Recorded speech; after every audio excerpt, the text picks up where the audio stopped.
Tonight's subject is Unless I Go Away. This is from that theme in the 16th chapter of the Gospel of John, where he makes the statement, "It is to your advantage that I go away. For unless I go away, the Counselor will not come. But if I go away, I will send the Counselor, and he will lead you into all truth." Not just a little piece, but all truth. Then he said, "A little while, and you will see me no more. Again, a little while, and you will see me." And we are told they did not understand him. Now God speaks to man in vision. If man is so organized by divine providence for spiritual communion, God will speak to him in vision. And then it's his duty to tell it to the world as he moves through the world. Well, many, many years ago, I was taken in spirit. Here I was shown an enormous field of sunflowers. And every flower, an enormous flower, was the human face. But it was a flower, stationed in the earth.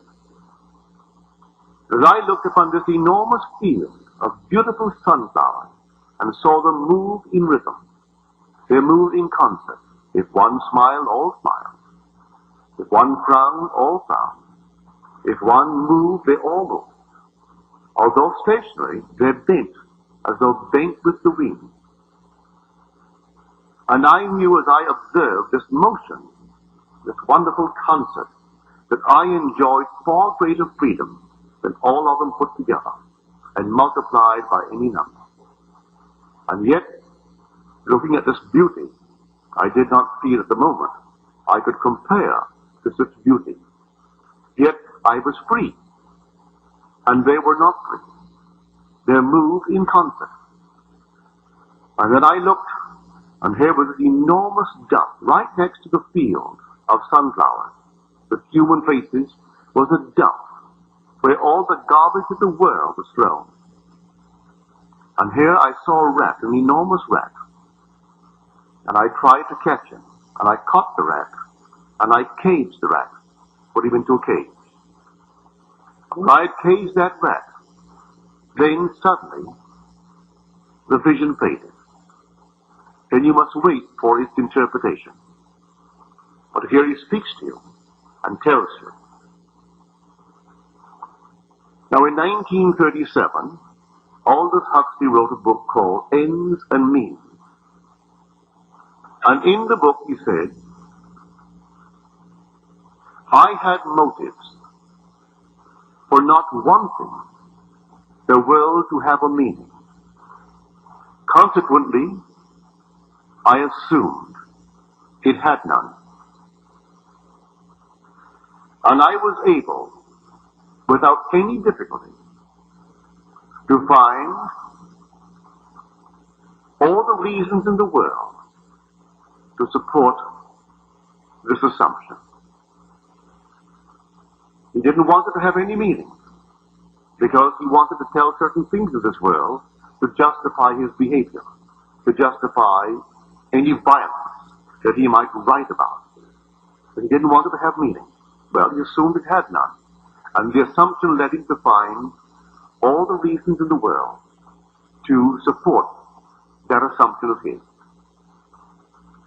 I tell you, it has meaning. Everything in the world has meaning. A little feather falling from a bird flying through space has meaning if we only understood how to read it.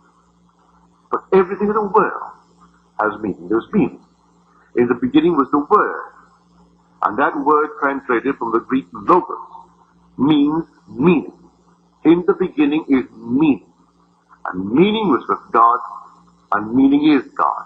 There is meaning to everything in the world, but as yet you and I can't quite understand it.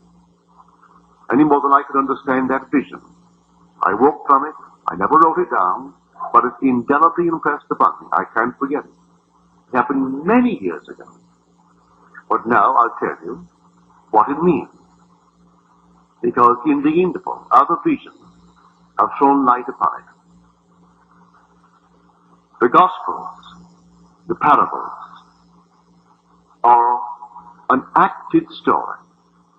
God plays the central part. And we were just like the flowers, the sunflowers, the human faces, stationary and moving in rhythm to God's command. We were puppets. And God wants persons, not puppets. If I as a father took my son to camp, and then I left my son in camp, and then moved away, to him I would be caught up into a cloud, and I would disappear from his vision. But I do it for his benefit. I do it for his good. When God took us out of this heavenly sphere, we were only puppets, moving in concert. He brought us into this world called the world that is fallen, for our good, that we may become completely individualized, even though we pass through hell to awaken as God. And so, in a sense, God was never more present than when he was absent. Because God, who had dwelt among us in disappearing, dwells within us. He didn't send us out into this thing. God entered man and came with man. It's God playing the part in all this fabulous world about us. And because he is invisible to our mortal eye, we think he's disappeared. No, he has never been more present. He was the orchestra leader when we were the field of flowers. And then he sunk himself in us and became invisible to us. But he is more present than when he dwelt among us, because now he dwells within us. Just imagine the author of the whole vast universe conceiving the most glorious poem in the world. And the poem is perfect. It can't be improved on that level. But the author of the poem, the great poet that I call God, conceives a still higher level.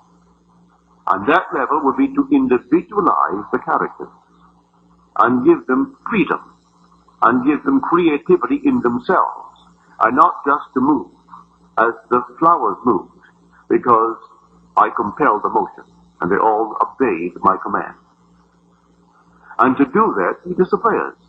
He doesn't dwell among us, he dwells in us and goes through the entire drama until he awakens. And he who awakens in man was the one who created the entire poem to begin with. But now he individualizes all of us, and we, the characters of the poem, become one with the poet who created the poem. That's the story. So, in a little while, you will see me no more. And they were sad of heart. Again, in a little while, you will see me. And when you see him, you'll see him entirely different. All the great scholars like a Huxley, and all the great giants who understand Greek and Latin and Hebrew, and all these scribes, they've searched the scriptures diligently. But they cannot find the Christ of whom they spoke, and the one of whom they prophesied. They can't, because they're looking for him from without. And may I tell you, the play is taking place within man. God sunk himself with the whole play within his being, and he sunk himself in us. And then it happens in us. And then when it happens, the one in whom it happens proclaims it, that he is the embodiment in history of all that Scripture prophesies. No one believes him, because it is happening in the depths of the soul of man, and no one in the outer world looking for him to come from outer space would ever believe it. And yet that's the story of Scripture. Doesn't come out there at all. No conquering hero to enslave those who enslaved Israel. No conquering hero in the world to come like some mighty, wonderful warrior. No. For his kingdom is not of this world. My kingdom is not of this world. So the whole drama unfolds in us. And it begins with the fulfillment of the prophecy made to Abraham. Now, Abraham is not a man. Abraham is the symbol of humanity. For in him are all. As you're told, you will have children, offspring, more numerous than the sands of the sea. Think of it. More numerous than the stars of the heaven. That's your children. Well, Abraham is simply collective humanity. Therefore here, God makes his promise to Abraham. And the promise was, in spite of your present age, in spite of all things to deny it, you will have a son. And the son will be your heir, not the one born of a slave, born of Hagar. He'll be born of Sarah. And your son will be the heir of the universe. And Abraham believed. Well, if Abraham believed, I was in his loins. That's collective humanity. Therefore, I believe. You believe, even though at the moment you may disbelieve, in the beginning you believe. And it was counted unto you for righteousness. So even though you go through all the disbeliefs of the world, and you are accused of being an agnostic, or even an atheist, I still know in the beginning, because you were in the one being who believes, you believe. You are the offspring of Abraham. I don't care what the man would tell me. I've had atheists argue with me. Numberless atheists. I've had agnostics, all kinds of wonderful men and women. And they love to make you feel that they're so different. Perfectly all right. But I know in the depths of their soul, they believed when this was done in heaven. People can't believe there is such a character, such a state called heaven. Not a place. It's a state. And in that state of absolute innocence, you and I were innocent. And we were like flowers. Just like flowers. I've seen it. I have had glimpses where I came upon scenes and I stopped it and started it, stopped it and started it. And the whole vast world was under my control. And I didn't do it with a motion of my hand. I did it by control of my head. And so I would arrest an activity in me, and the world stood still. I released it, and it continued in its action. What it intended to do, I stopped it, and it stopped. I didn't stop it on the outside. I stopped the activity in me that animated it, the same like the flowers. And there is an apocryphal scripture, the apocryphal scripture of James. It was the night of the birth of the child, and it's told that Joseph went in search of a midwife for his Hebrew wife. And as he started, he looked up and the heavens stood still, and the birds of the air stood still, and the shepherds walking walked not, and the little sheep drinking drank not, and the workmen dipping from their dish to put it to their mouth dipped and dipped not, and chewing and chewed not, and everything stood still. And then suddenly, all moved on in their course. And you'll find that in the apocryphal New Testament of James. It's called the Apocryphal of James. What had happened to me, but not in the order that is now recorded. It was not the night of the birth of the child. That event preceded the event of the birth, which is only a symbol, by at least 7 years. For on the 20th of July, 3 years ago, in this very city, I had the experience of being born from above. And yet 7 years prior to that experience in New York City, I had the experience of having sections of the world stand still, because I arrested in my head an activity which animated it. And when I released that activity, the things moved on. Birds flew and stopped when I stopped it. Leaves falling, stopped, and then they fell after I released it. And a waitress walking, walked not. And the diners dining, dine not. I stopped them. They couldn't move. And everything was done, not there, but done in me.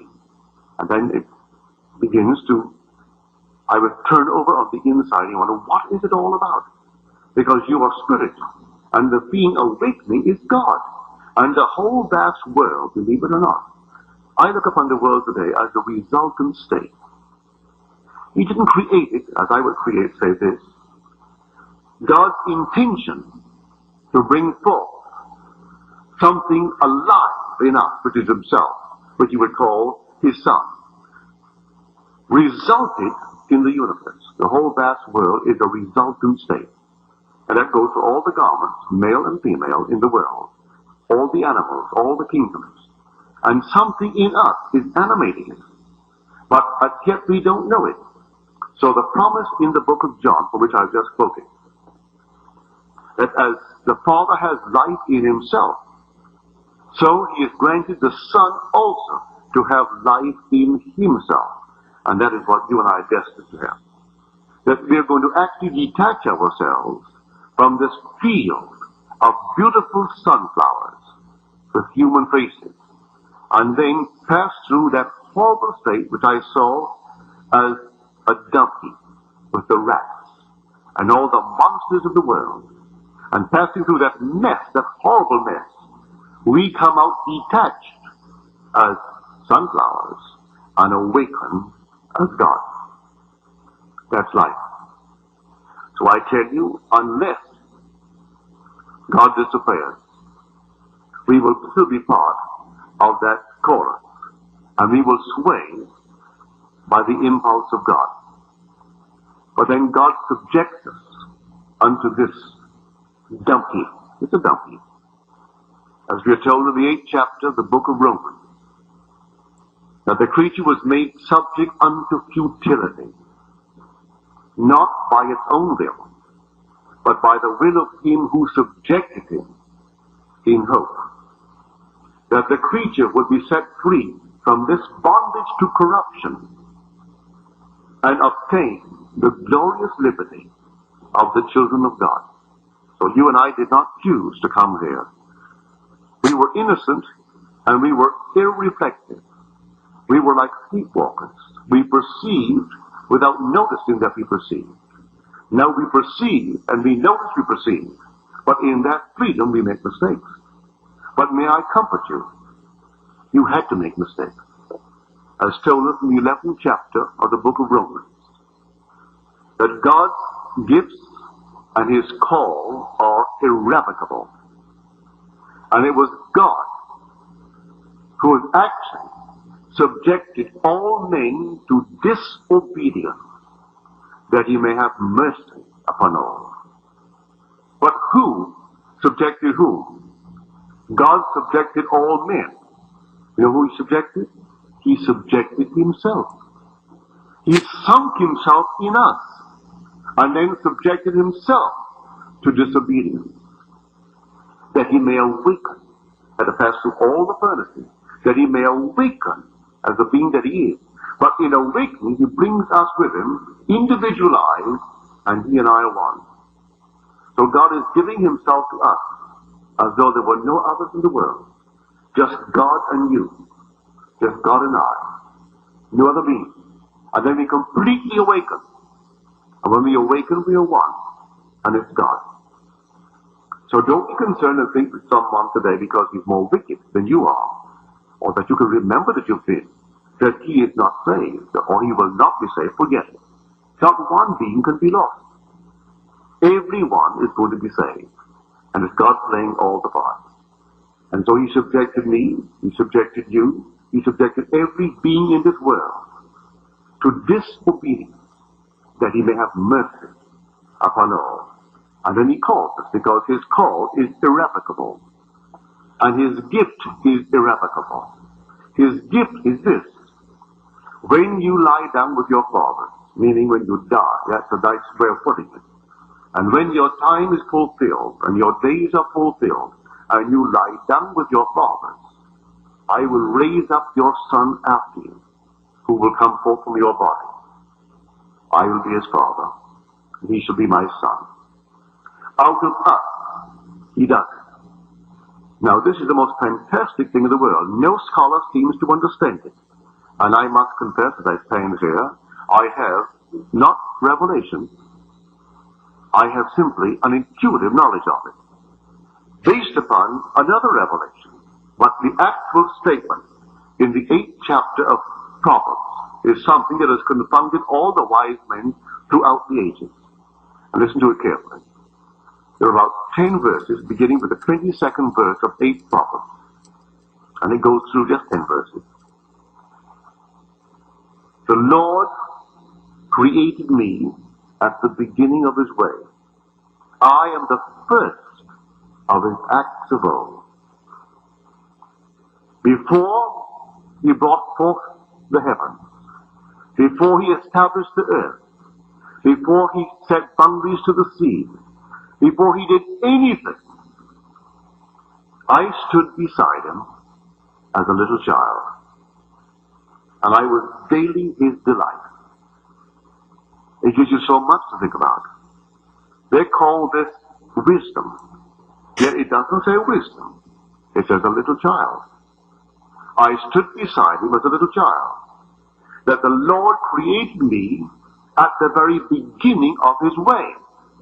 I am the first of his acts of old. I stood beside him as a little child.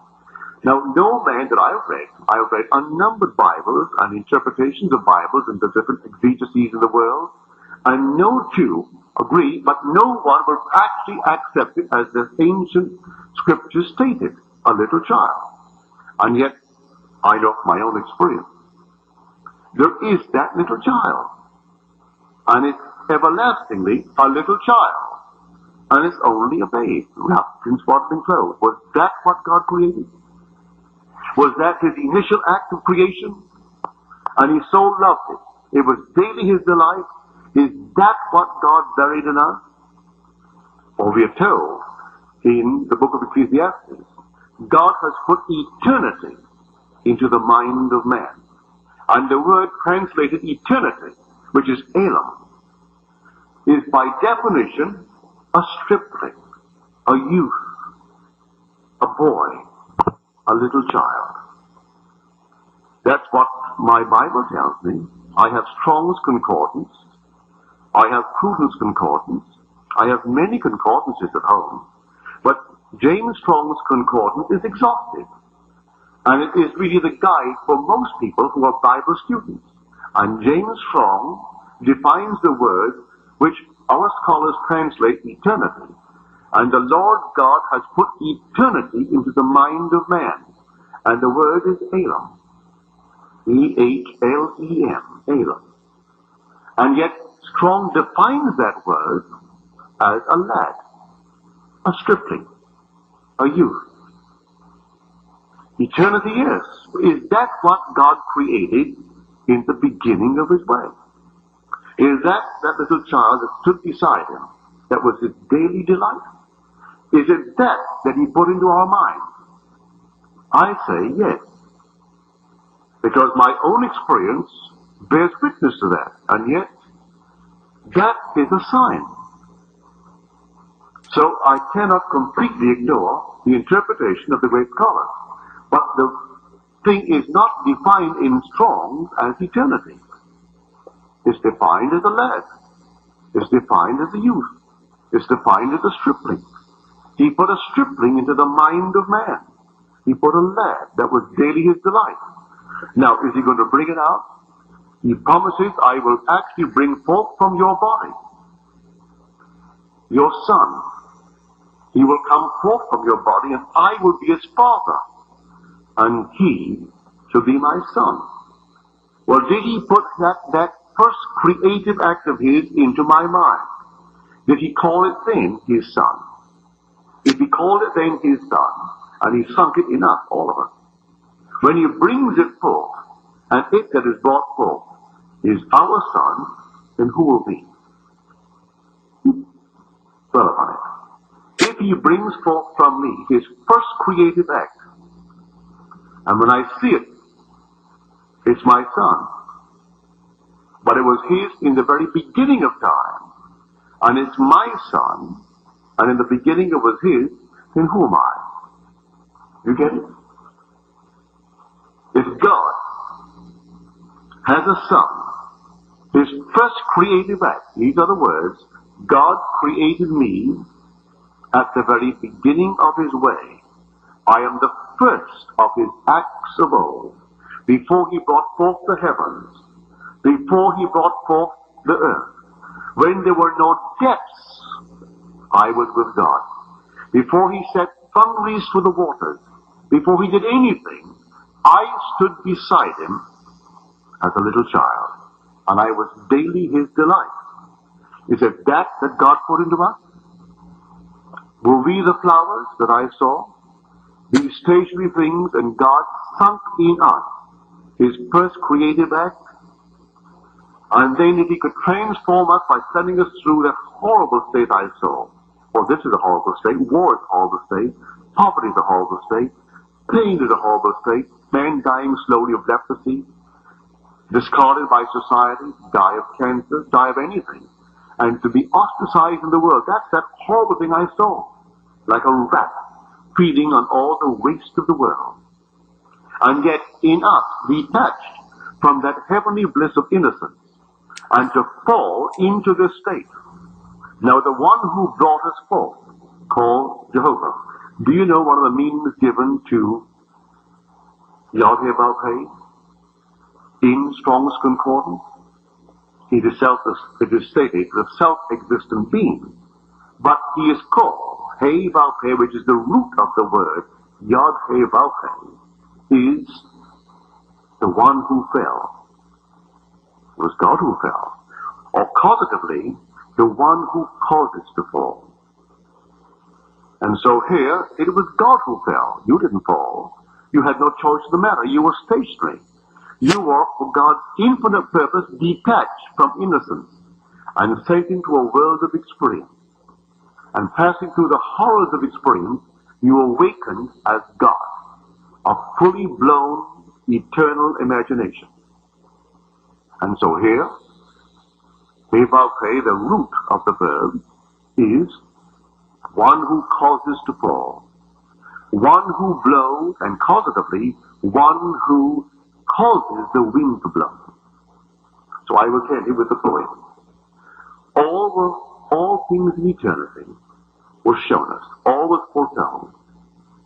Not could we foresee, but we learned how the wind would sound after these things should be. So I had no knowledge in eternity that this thing was literally true until it began to happen in me. And so I read the same thing that you read. I read what the scholars, but I'm not a Greek scholar. I'm not a Latin scholar. I'm not a Hebrew scholar. I know a little of each. But I don't know anything really when it comes to these great languages. I know a little Hebrew, a little Greek, a little Latin, just enough to look up a word. But I really don't know these terms. So if the great scholars who can speak in these terms cannot bring themselves to say that God, although the word tells you it's a lad, it's a stripling, it's a youth, and they cannot, in translating that word in Ecclesiastes, say God put a lad in the mind of man. They have to say God put eternity in the mind of man. And I tell you, he put a lad there. But the lad he put there, his first creative act, which was his son, he now plants in us, and he brings him forth as told us in the book of Samuel. When you sleep with your fathers, I will raise up your son after you, who will come forth from your body. I will be his father, and he shall be my son. He comes forth, and I am his father.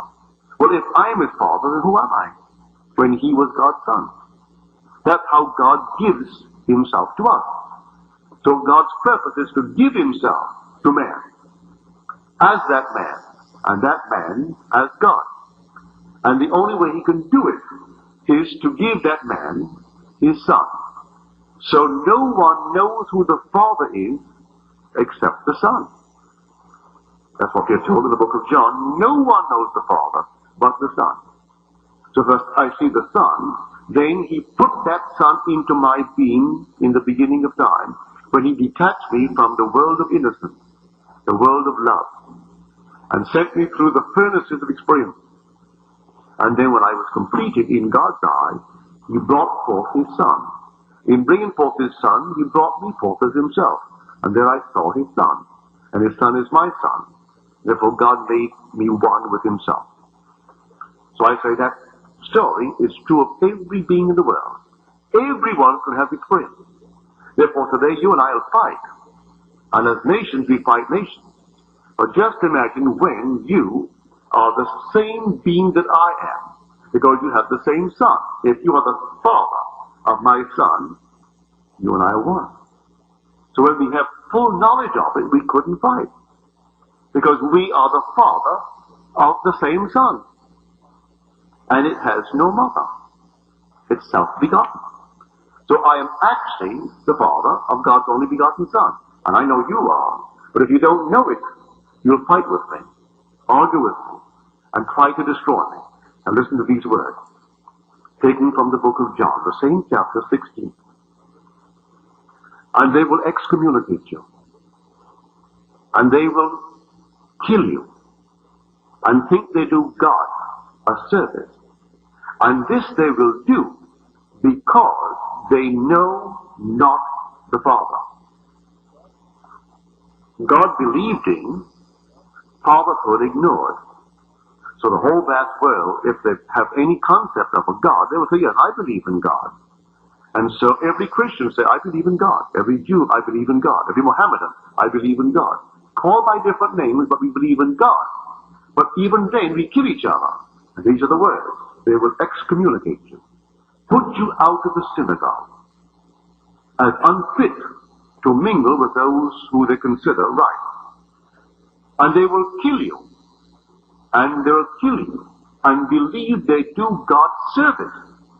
And this they do because they know not the Father. Is that clear? Believe in God and kill and murder, and I do it only because I don't know the Father. The moment I see the Son, I know the Father. And then if you come into my world and you tell me you're the father of David, you and I are one.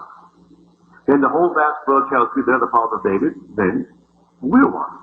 How could I destroy myself? That impulse to destroy myself will completely go. So I couldn't hurt you. Whatever I do then for you, I'm doing it for myself. And they'll kill you and believe they do God's service. And this they do because they know not the Father. Is that clear? Believe in God and kill and murder, and I do it only because I don't know the Father. The moment I see the Son, I know the Father. And then if you come into my world and you tell me you're the father of David, you and I are one. Then the whole vast world tells me they're the father of David, then we're one. How could I destroy myself? That impulse to destroy myself will completely go. So I couldn't hurt you. Whatever I do then for you, I'm doing it for myself. If tomorrow you needed anything and it's in my pocket to grant it, I'm only giving it to myself. If you needed a meal and I could grant it, I'm not feeding another, I'm feeding myself. Then you'll understand these words. And so I was hungry, and you didn't feed me. And I was thirsty, and you gave me not to drink. And I was in need of shelter, and you didn't take me in. I was in need of raiment, and you didn't clothe me. When did we do these things? When you did not do it to the least among one of these. You didn't do it unto me, because I am the whole vast world. I am the Father, and although they do not know as yet, they are the same Father, having the same and only Son. You didn't do it to me when you didn't do it to them, because that's the Father. And so, God believed in, fatherhood ignored. So the Father is telling us the whole story. Before we set sail into this world of experience, the whole drama was told us. The whole thing was told us. All was foreseen. Not could I foresee. But I learned how the wind would sound after these things should be. And so I can feel compassionate for any being in this world, because I didn't know it until after these things should be. When it happened to me, I went back and read Scripture, and the whole thing was there, but I didn't see it.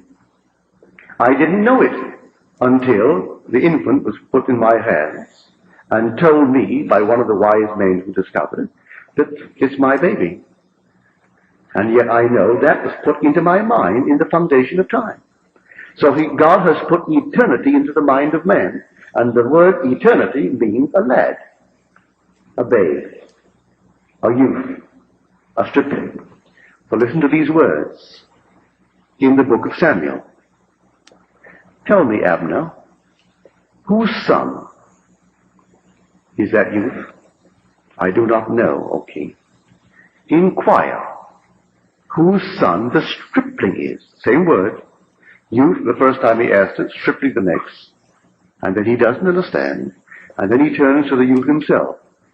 He said, whose son are you, young man? And this word, Elam, is translated youth, young man, child, stripling.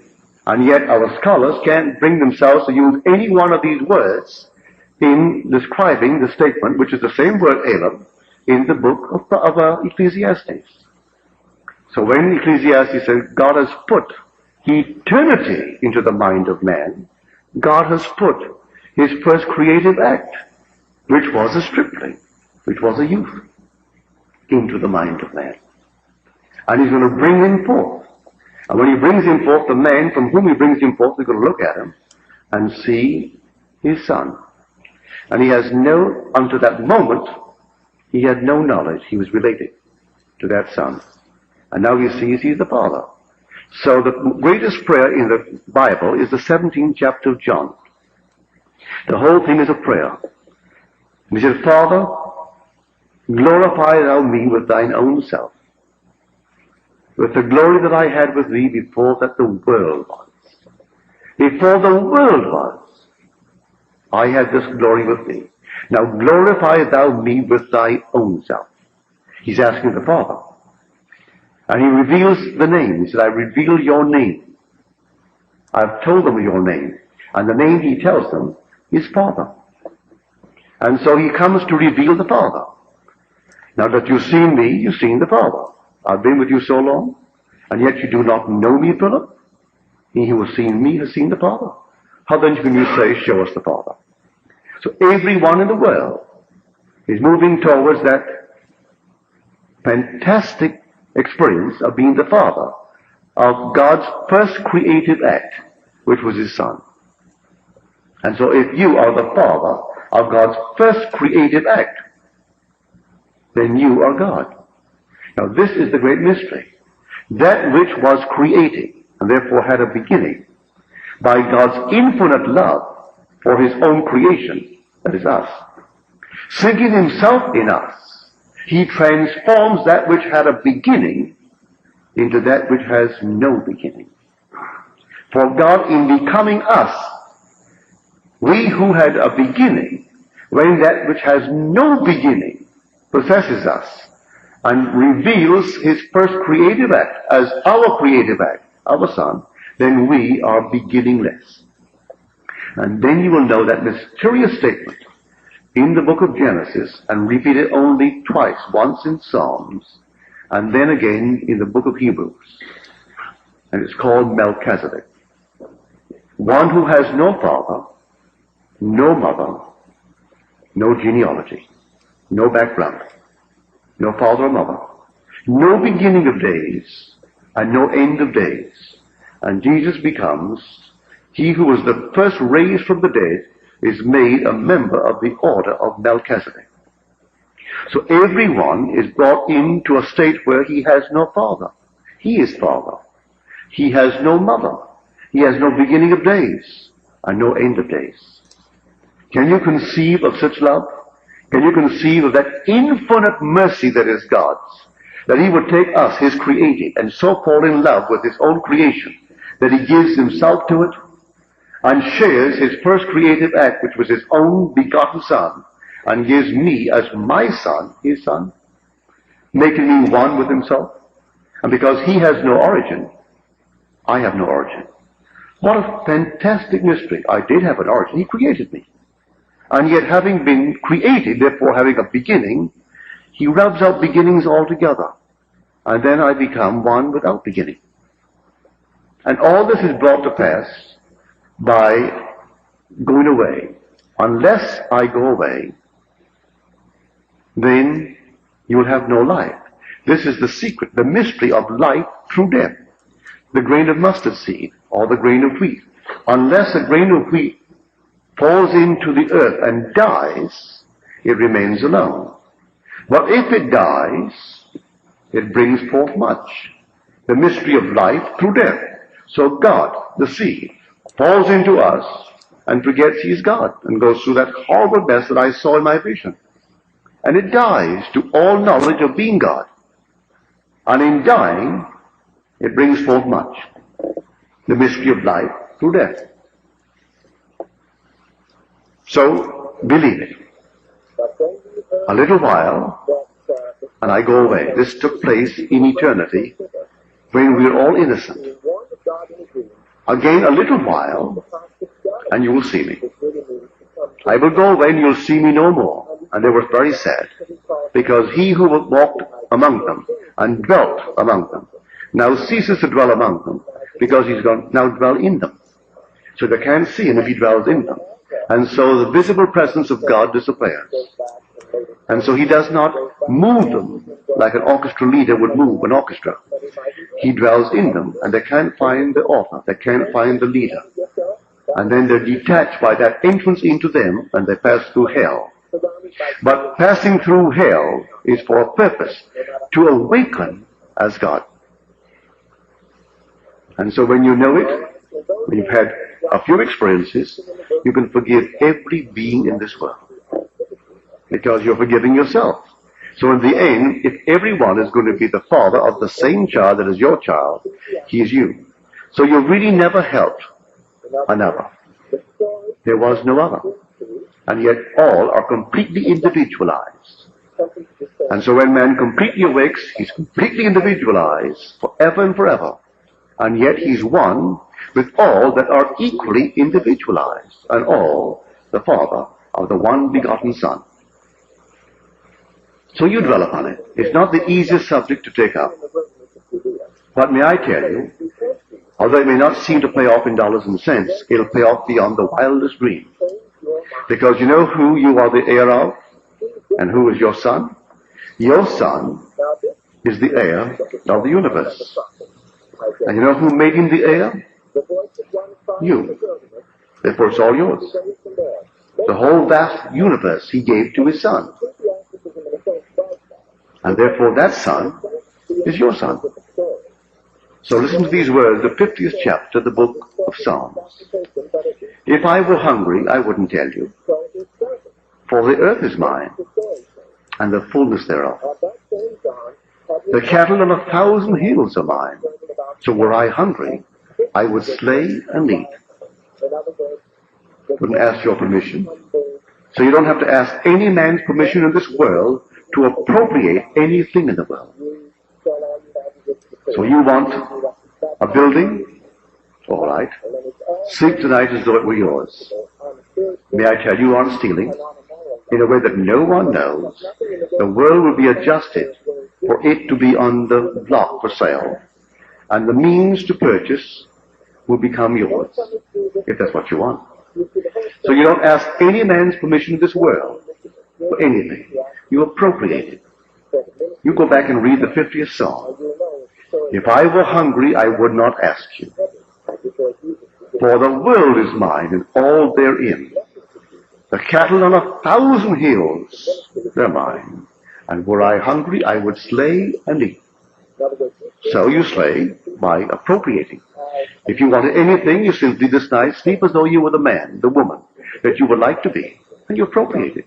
And then the whole vast world, being yourself pushed out, is quickly reshuffled to form the image of your appropriation, to bear witness to it.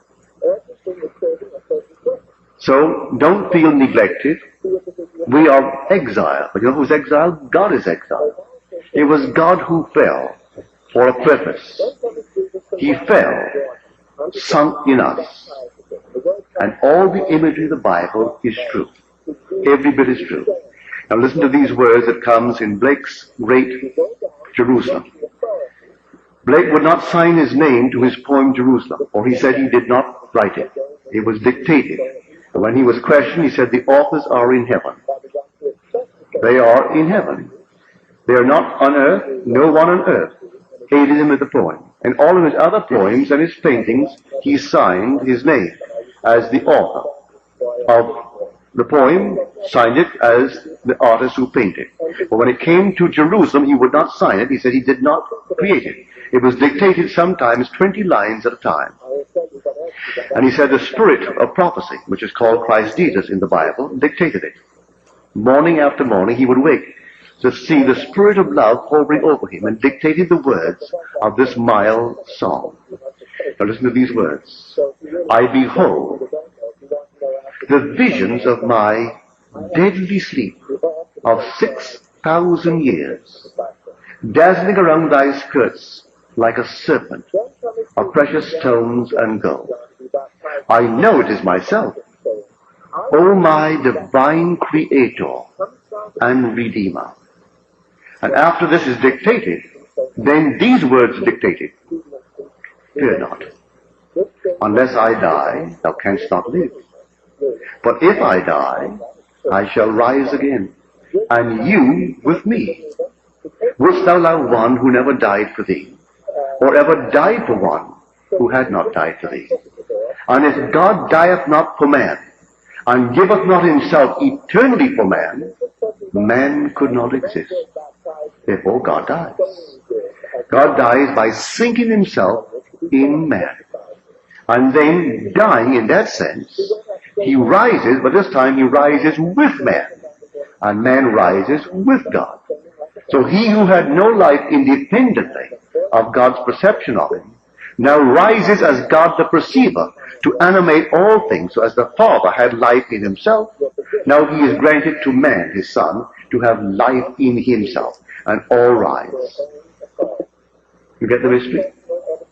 It's the most fantastic thing when you dwell upon it. And then as you dwell upon it, you do not feel for one moment that you're doing anything wrong when you want something of this world and you appropriate it. You don't steal it from anyone, just appropriate it. You want a hat and it's in the window, you can't put your hand in your pocket and find money to buy it? Wear it as though you wore it. A suit of clothes, a home, anything, just appropriate it. It's all yours for the appropriation in this manner. Don't steal it, because God doesn't steal, it's all his. You couldn't steal from yourself, therefore you simply appropriate it and live as though it were true. And in a way that no one knows, the state appropriated in your mind's eye will crystallize and become to you an objective fact. And then you will know this fabulous mystery. Unless I go away. And so, a little while, and you'll see me no more. Again, a little while, and you'll see me. So God disappears from man, sinks himself in man, and then you do not see him for a little while. Then comes the 6,000 years of a deadly sleep. If we would well to realize, how would we know when you're going to come? What are the signs of your coming? Listen to the words. As the lightning comes out of the east and shines as far as the west, so shall the Son of Man come. And you read it. When I read it, I couldn't get it. What does it mean? Lightning coming out of the east, shining as far as the west. And in this way, so shall the Son of Man come. Listen to the sentence. Until the morning of the 8th of April, 1960, when a bolt of lightning that I have never seen anything comparable to it, but it was in my skull. That was the origin of it. And it split me from the top of my skull to the base of my spine. And it revealed the golden serpent, and I, a golden liquid being, and an eye as a serpent, moved up into the throne of God, to be one with those who surround him. And they're called the seraphim, it's plural. And they are the celestial beings. They are the fiery serpents. They are the princes of God. So he who descends is he who ascends. So before you come, I will come like a bolt of light out of the east and split it right down as far as the west. And then, so shall the Son of Man come. And then he lifts up, and I am he. And we all move together to remain there until all are brought in and to be one with God.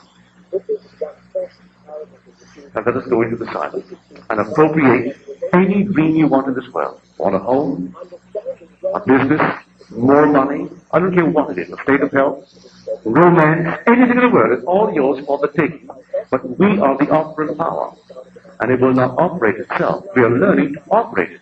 Before we came into this world, detached from that state of innocence, we couldn't operate anything. We were operated on by God, like an orchestra moved by the conductor. But we were detached and sent in, and now we are the operant power. So now you operate it by daring to assume that you are the one that you want to be, and dwelling in that state, you become it. Now let us go.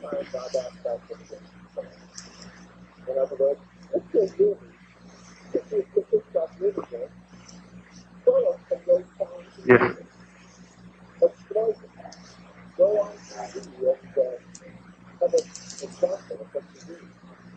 I wish you would.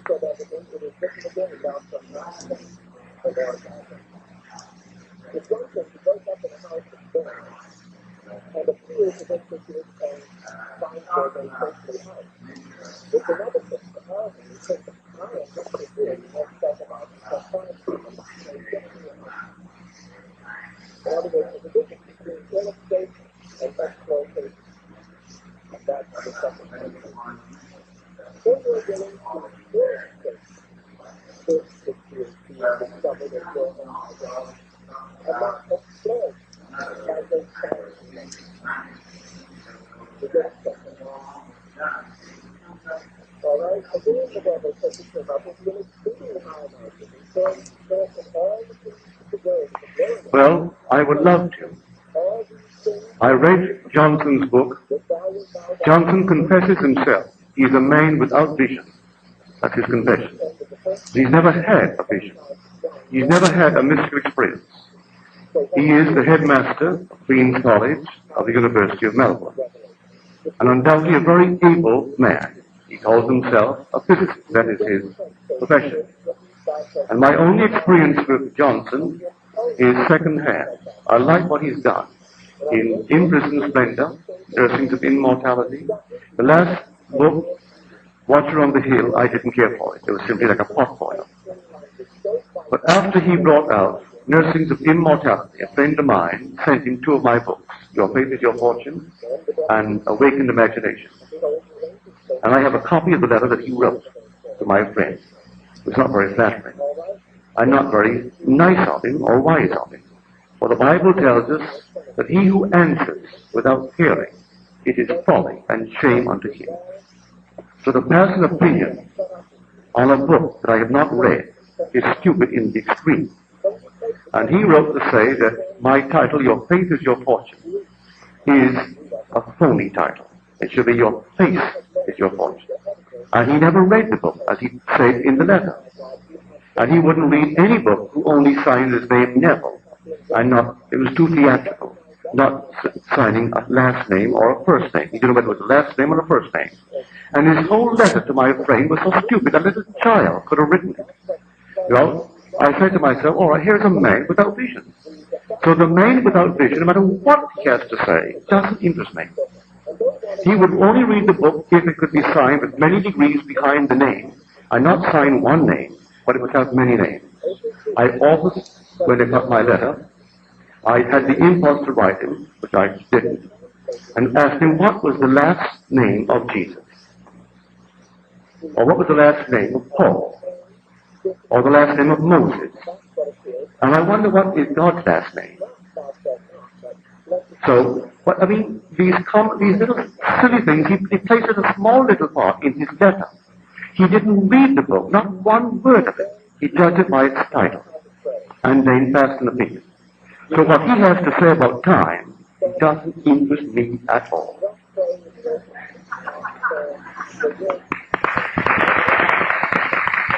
Any other questions, please?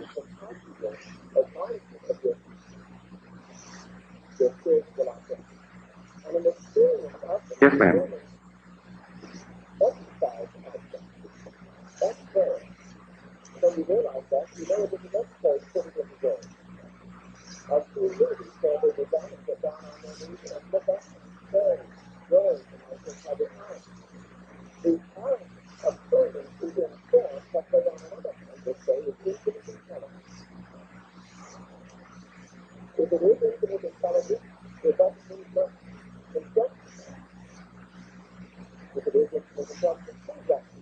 Well, my dear, God does speak to us in dreams, but we are past masters at misinterpreting the dream. And quite often an unpleasant dream is not necessarily an unpleasant message that God is giving us. When I caught that rat, it wasn't a very pleasant experience. And I put it into a cage. And yet that experience came at the same time, the same night, of the flowers with human faces anchored and all moving in concert, all moving together in unison. And so it took me years for God to throw light upon the difference between being one of an infinite number that could not in themselves initiate a thought, and one, horrible as it was, that could actually initiate something. So I was detached, and I was catching a rat. And I caught it in the most horrible, monstrous thing. I mean, waste, where it's a dung heap. Yet I was infinitely more free to go in that environment than I would have been one of an infinite number of beautiful flowers with human faces.